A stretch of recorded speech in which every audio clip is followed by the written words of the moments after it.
vaccination. Senator Roberts. The New Zealand Royal Commission of Inquiry into COVID-19 Lessons Learned invited several former ministers in New Zealand responsible for their damaging, inhuman and fatal COVID response. These were Jacinda Ardern, former Prime Minister; Chris Hipkins, former Health and COVID-19 Response Minister, current Labor leader; Grant Robertson, former Finance Minister; Aisha Verrall, former Health Minister. All four refused to testify, instead choosing to provide the Hollywood version of their actions in writing, avoiding cross-examination. Jacinda Ardern went so far as to call the Royal Commission a witch hunt. One nation calls it accountability. To refuse to be held to account for their actions is a signed confession of wrongdoing. Australia and New Zealand reacted to COVID with measures designed to force mass vaccination at huge financial benefit to pharmaceutical companies. This money flowed through to shareholders who are the world's predatory billionaires. It's terrifying that this entire thing, from development of the COVID virus to the COVID measures, including the vaccine injections, was one giant fundraiser for the world's wealthiest people. Yet that is the truth. We know COVID itself is a man-made virus, developed under Anthony Fauci, with funding from the United States NIH, that's the National Institutes of Health, administered through Peter Daszak's EcoHealth Alliance. The research was conducted first in the USA and then moved to the Wuhan Institute of Virology from 2014, where it escaped in a lab leak in September 2019 before development was completed. Documents released through the FBI and others prove these facts. This is why the amazing United States Secretary of National Intelligence, Tulsi Gabbard, announced the opening of a criminal investigation into Anthony Fauci and his cronies. I wonder if Ms Ardern considers that a witch hunt. The wheels of justice turn slowly, though they do turn. Ms Ardern can stare down the Royal Commission now, yet the truth is coming out.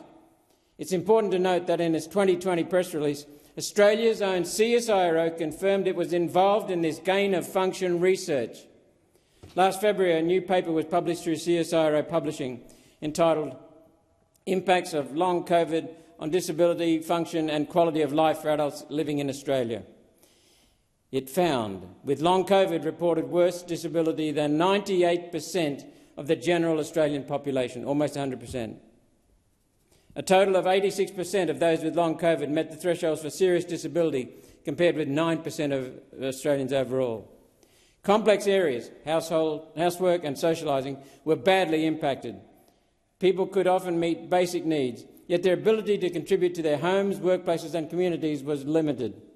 Quality of life is badly affected. Energy levels and social life were the most impacted, reflecting how fatigue and brain fog affect activities, relationships and community connections. It's without a hint of irony that the CSIRO published a study showing the health damage resulting from the virus they helped create through their support for gain-of-function research. All the evidence we have at the moment suggests long COVID can come from exposure to COVID or from the vaccine, the injections, the shots, some batches more than others. This is because for the first year the COVID shots were not made using good manufacturing process, so batch variation was enormous. Almost immediately the virus appeared. We knew that COVID was the product of gain-of-function research. Nobel Prize-winning virologist Luc Montagnier sequenced COVID in April of 2020 and found unmistakable evidence of human intervention, including the inclusion of a large segment of the HIV virus. And Luc should know he won his Nobel Prize for discovering the HIV virus. The bat virus was spliced in to confuse the human body's immune system into producing the wrong immune response to make the virus more deadly, deliberately. And then, for good measure, they sliced in most of the HIV virus to make the virus more contagious. Let me be clear. Those who died from COVID died from a man-made virus, developed using gain-of-function research to be more deadly and more contagious than the original SARS virus, which was the starting point for the development of COVID. Then the virus was sold to the public as an unfortunate outcome of human interaction with pangolin animals in a wet market in Wuhan, China. It's concerning that so many believe that fanciful story, an overtrust of authority resulting in a medical tragedy that continues to unfold in a new peer-reviewed and published articles. Here are the latest such articles. Chen et al. mRNA injections cross the placenta and reach the fetus. mRNA 1273 crosses within 1 hour, accumulates in fetal organs, translates into spike protein and persists after birth. Thorpe et al., CDC, FDA, safety signal thresholds were breached for 37 adverse events following jabs in pregnant women, including miscarriage, stillbirth and fetal arrest. Karaman et al., mRNA shots destroy 60% of a woman's egg supply, known as primordial follicles. Manish et al., on a sample set of 1.3 million women, found 33% fewer successful pregnancies in women who had the shots. Friedberg et al., on a sample of 493,000 people, almost 500,000, found a 23% increase in autoimmune disease post-shot. And did anyone hear about this study conducted from the United States Centers for Disease Control epidemiologist Dr. Feldstein, published in the Pediatric Infectious Disease Journal, an Oxford University Press peer-reviewed publication? Here it is. Among children aged 6 months to 4 years with no prior COVID infection, those who received the Pfizer-BioNTech mRNA shots were 159% more likely to get infected and 257% more likely to develop symptomatic COVID-19 compared to unvaccinated children without prior infection. This study from the US Department's own CDC clearly shows that a COVID shot in young people has negative efficacy. It makes children more likely to get COVID, and when they do, they experience worse symptoms. That study has resulted in the FDA and now Australia's TGA, at long last, announcing the end of COVID vaccination for children, after they told us it was essential. Add that to the mental health damage, development delays and academic damage done to children during lockdown, and the picture is scandalous. This is criminal. This is inhuman.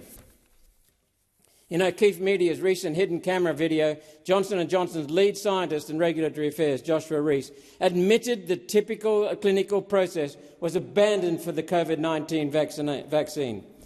J&J knowingly bypassed standard testing protocols under pressure from the Biden government. Joshua said, quote, "This was just, let's test it on some lab animals and just throw it into the wind and see what happens." He acknowledges that the public was not informed about the shortcuts, not acknowledged. Did the TGA know that there was no proper safety testing on the J&J product before it was given approval in Australia? Did they? While public officials claimed the vaccines were safe and effective, Reese pushed back, quote, "There's no proof. None of that stuff was safe and effective," end of quote, adding that the industry relies on a benefit-to-risk trade-off to justify product launches. What this means is that the product is justified if it helps more people than it harms. In that scenario, harm is tolerated. If the pharmaceutical company has their thumb on the scale, making harm less and benefit more, then the faulty product makes it to the market. That's exactly what happened with the COVID products, and 20 other products like remdesivir approved in Australia. Now the latest instalment in Frankenstein science is upon us. Listen to this. Self-amplifying RNA vaccines are being tested. saRNA. These are shots which replicate the human body after injection, replicate inside the human body after injection, turning our bodies into genetic material production units, shedding on those around us. This is uninformed consent to vaccination taken to a whole new level. A paper published in the peer-reviewed Journal of Clinical Medicine found that the COVID-19 replicon saRNA injections caused severe blood abnormalities in 93% of trial participants. Symptoms include increased risk of internal bleeding and suppressed immune cells, which raises infection risk. Renowned American cardiologist Dr. Peter McCullough last week commented on saRNA technology, quote, "Vaccinologists have made a critical error in the design of genetic vaccines. Injection of the genetic code for any foreign protein, including parts of viruses, causes the body to respond with an immune attack against its own cells. This leads to intense vaccine injury syndromes all through the human body." He says, giving the vaccines their own life with the ability to reproduce themselves is inhumane, reckless, and from the outset should be flagged as dangerous and potentially lethal to the recipient. End of quote. COVID vaccines were released without proper testing and caused 1,200 deaths in testing alone, in Pfizer alone. Pushing COVID shots killed tens of thousands of Australians. Homicide. If saRNA shots are pushed, it will be genocide, deliberate. Those responsible for COVID have not been held to account, yet now they plan to turn every person and every animal into a genetic material production facility. I've now given 7 of these COVID updates. 70 minutes of proof, scientific proof, medical proof, that we must investigate this criminal enterprise, or this next generation of Frankenstein science the SARNA will kill and maim huge numbers of Australians.